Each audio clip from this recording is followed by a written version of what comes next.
Hey everybody, it's about 8 p.m. here, and I'm enjoying a beautiful long summer sunset at the Cascade Valley Metro Park just down the street from me. So let's live while we've got a little light left and have an adventure. Come on.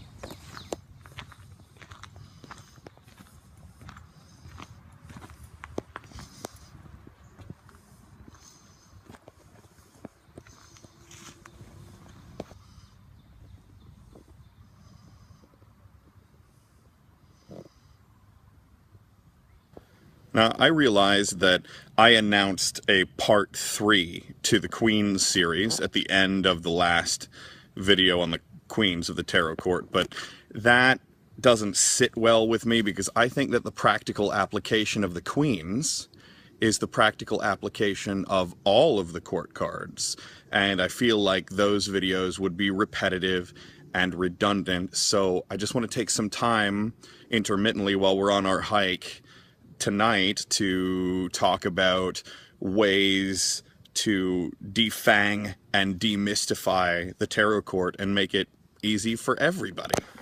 Now, this may make me unpopular in the tarot community, but I am not a medium or a clairvoyant. I'm not an empath. At the moment, I don't feel like I have any special supernatural gifts to honor the community with. So in my practice, the very first step in determining if a court card is situational or is embodied in a person is to talk to my client. I'm going to explain, especially to the tarot uninitiated, that court cards can be situations or they can personify people that we know. And I will explain that personality to the client. And if it does not sound like anyone they know, then I know exactly how to proceed at that point.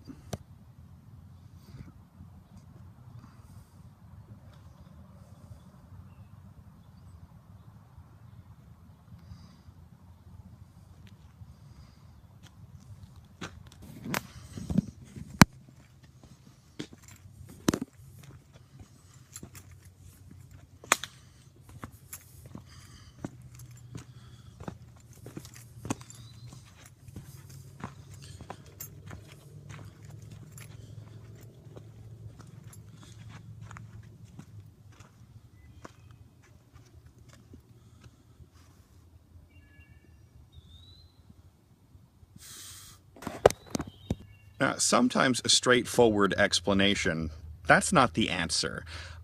Sometimes a client could just, you could get the sense that they're not going to be accepting of a straightforward answer. Sometimes that's because they don't think the same way that you do as far as how they take in information. Sometimes that's because they have a desire to be entertained. There are so many reasons that you could get that feeling. It's important not to judge. It's just important to understand that sometimes you get that feeling that makes you say, it's probably not the best idea to just unpack this right in front of them. In that case, then, for me, the next step is going to be looking at that card's neighbors in the spread, looking for context clues, looking for cards that work together to tell a story.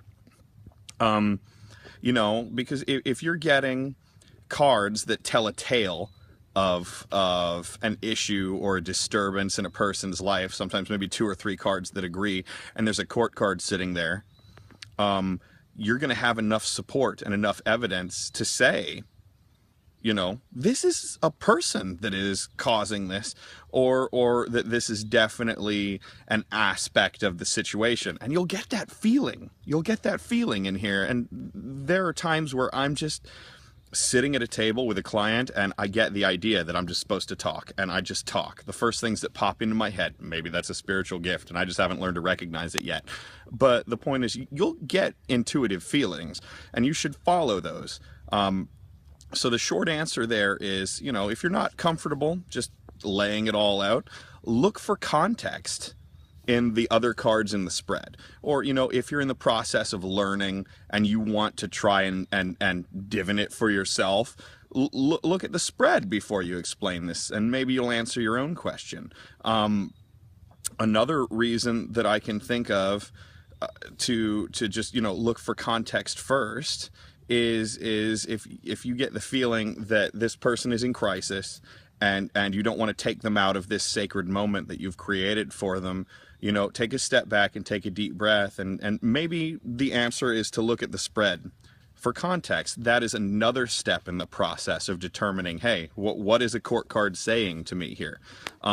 Oh, that was what I meant to say. Also, you may feel that you do not have command over the information. You may be uncomfortable answering questions that just pop into a client's head about, excuse me, mosquitoes, a client's head about cards. You may be less than confident in your knowledge of the subject matter, which is entirely fine. If you don't want to stumble through that, that's another good reason to look for context first in your own practice. Excuse me, if that's what makes you more comfortable. And so that is another step to the process.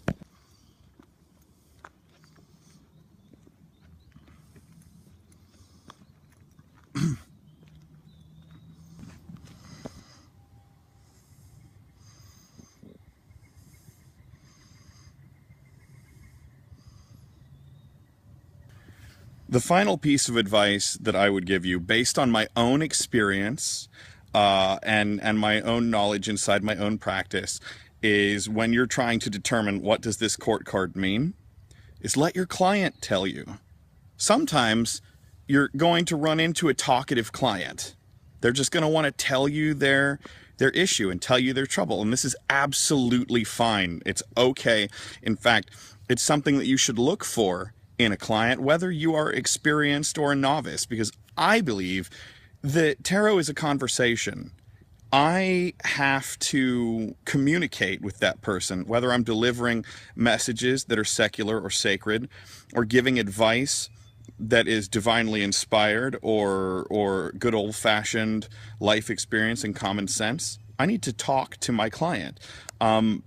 And your client may very well tell you, there's a person in my life and they're giving me all kinds of trouble and I don't know how to deal with them. Bam! There's your court card right there. Or if you have more than one at the table, one of them. And sometimes our clients can clear this up for us completely innocently. And there doesn't have to be any pretext of explanation or understanding. Maybe they're just ready and willing to talk to us about what they're dealing with in their life, and that is absolutely fine. So I guess the third method that I have personally that I use every day would be, let your client tell you what's going on. If they're comfortable doing that, let them speak, because they may clear up that issue of what does this court card mean, and you don't have to guess and risk your reputation, and more importantly, risk the important things that you have to say to that someone on whether or not they believe you, based on the fact that you might be having an off day and take a guess. So, excuse me, that is the last piece of advice that I would give. If the situation is appropriate, let your client tell you.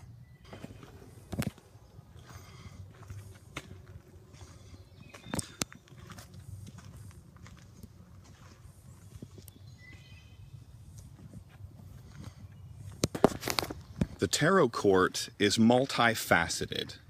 All 16 of those cards split off into so many different directions that it does confuse.